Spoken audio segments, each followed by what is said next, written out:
the Māori had a name for it: Pouakai, Old Glutton. They said it descended from the sky without warning, that it could pluck a grown man off the ground and carry him to his death, that it nested in the mountains and watched the valleys below for its next meal. For centuries, European scientists called that a myth.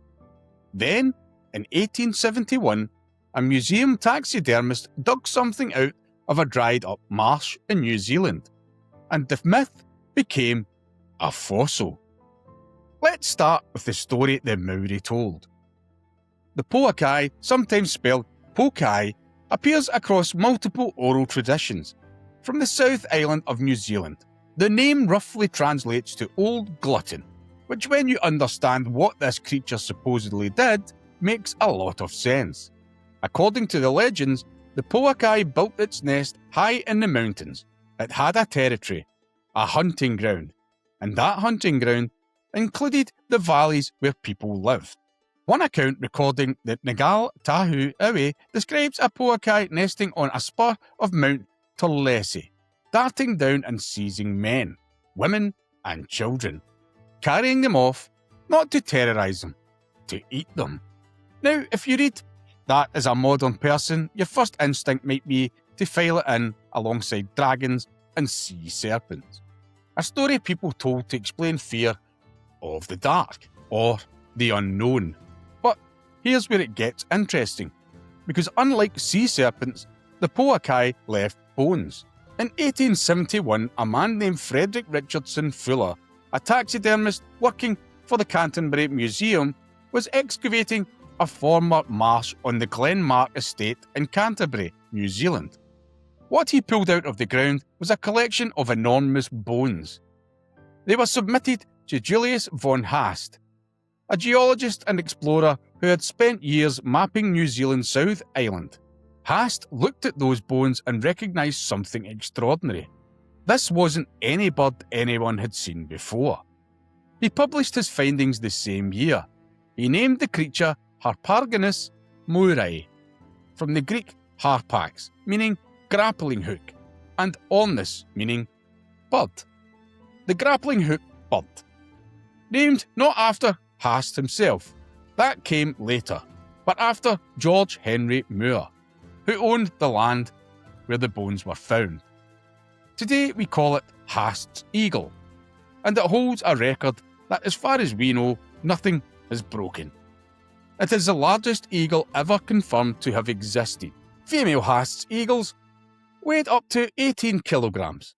Some estimates vary a little, but 18 kilograms is the figure most people remember for a reason. To put that in perspective, the largest living eagles, harpy eagles, Philippines eagles, Steller sea eagles, do not reliably exceed 9 kilograms in the wild. Haast's eagle was at minimum roughly twice the weight of anything flying today. But here's what makes this story stranger than a simple big bird discovery. Because when scientists sequenced Haast's eagle's DNA, they got a result that honestly shouldn't make sense. Haast's eagle is not closely related to other large eagles. You'd assume an 18-kilogram eagle must share ancestors with other massive raptors. The wedge-tailed eagle, the martial eagle, something big. It doesn't. DNA analysis shows Haast's eagle is most closely related to the little eagle, a small Australian raptor that typically weighs less than a kilogram, and the booted eagle, similarly modest in size. These are not giant birds. The divergence, the point where Haast's eagle split from these small relatives, is estimated at somewhere between around 700,000 and 2.2 million years ago, depending on the analysis.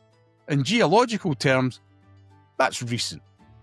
In 700,000 years, which sounds long, but is a blink in evolutionary time, a bird descended from relatively small eagles evolved into the largest aerial predator the world has ever seen. The reason it grew so large comes down to one thing: food.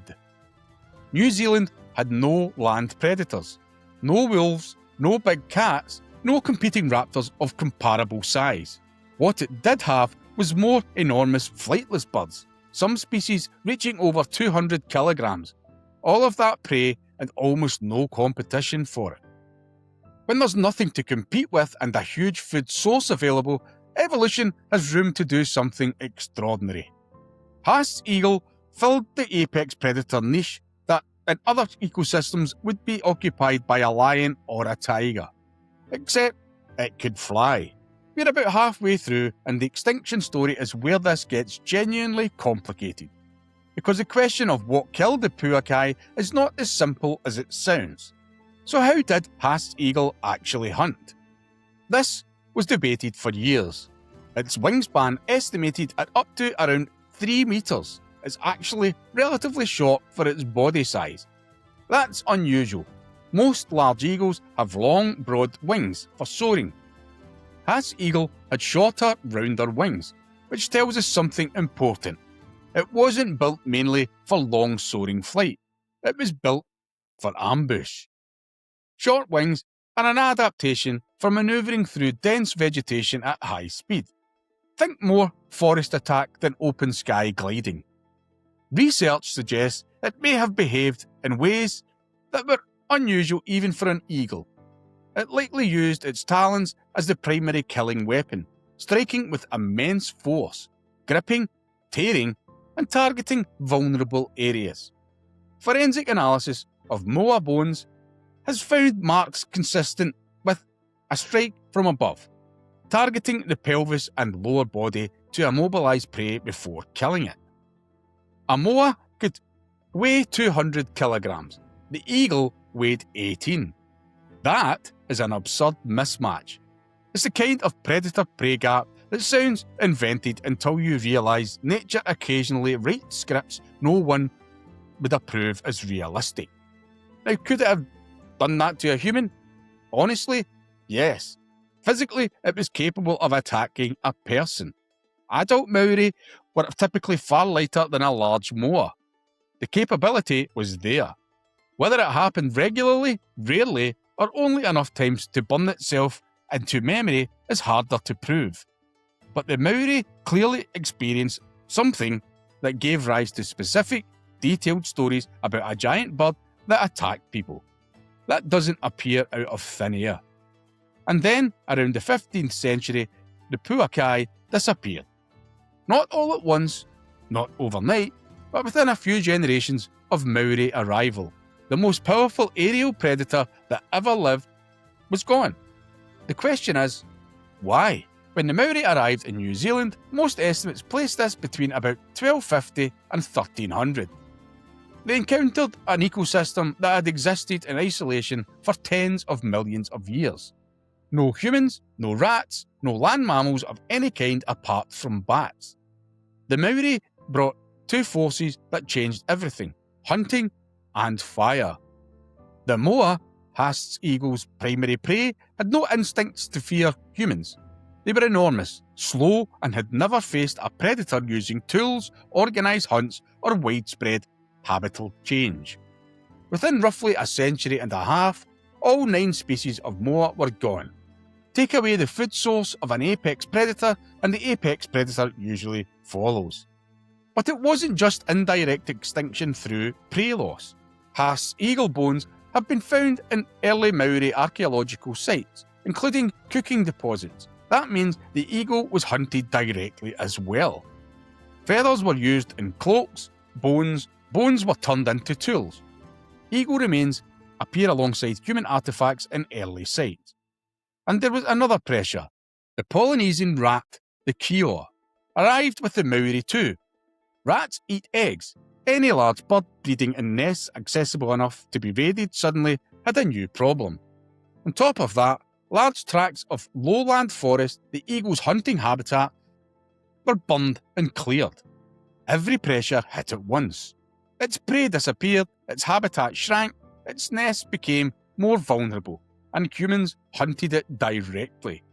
By roughly the 15th century, Haast's eagle was gone. The Pouakai was real. It flew over New Zealand's skies for hundreds of thousands of years, and within only a short span after human arrival, it became a memory, and then a legend. Here's what I think is the most remarkable part of this story. The Pouakai legend didn't vanish when the eagle did. It survived, passed down through oral tradition for centuries, until European scientists arrived, dismissed it as mythology, and then dug up the bones that proved it wasn't. There are rock shelter paintings in South Canterbury that appear to depict large birds consistent with eagles. People who lived in the presence of this animal recorded it in the ways available to them. And when the scientific picture finally emerged, the idea that Māori tradition had preserved something real was no longer easy to wave away. This is what folk memory can be at its best. Not fantasy, not superstition, a form of record keeping. Not perfect, not modern, but sometimes accurate enough that centuries later science catches up and realises the story was pointed to something tangible all along. A bird that big was real. It did hunt in those landscapes, and the name the Māori gave it, Old Glutton, turns out to be a very fitting name for an apex predator that outweighed every eagle alive today. So was the Pouakai real? Yes, almost certainly. Did it hunt humans? Possibly. The physical capabilities existed, and the stories are too specific to dismiss casually. Is it the largest eagle that ever lived? Yes, by a significant margin. And did Māori oral tradition preserve the memory of the animal across centuries until science finally caught up? Yes, which leaves a bigger question sitting in the room. How many other myths are not inventions at all? How many are memories, distorted a little by time, but still carrying the outline of something real? Because sometimes the bones do not kill the legend. Sometimes they resurrect it. If you found that interesting, subscribe for more stories where myths, history and evidence collide. And if there's a legend you think deserves this treatment, drop it in the comments.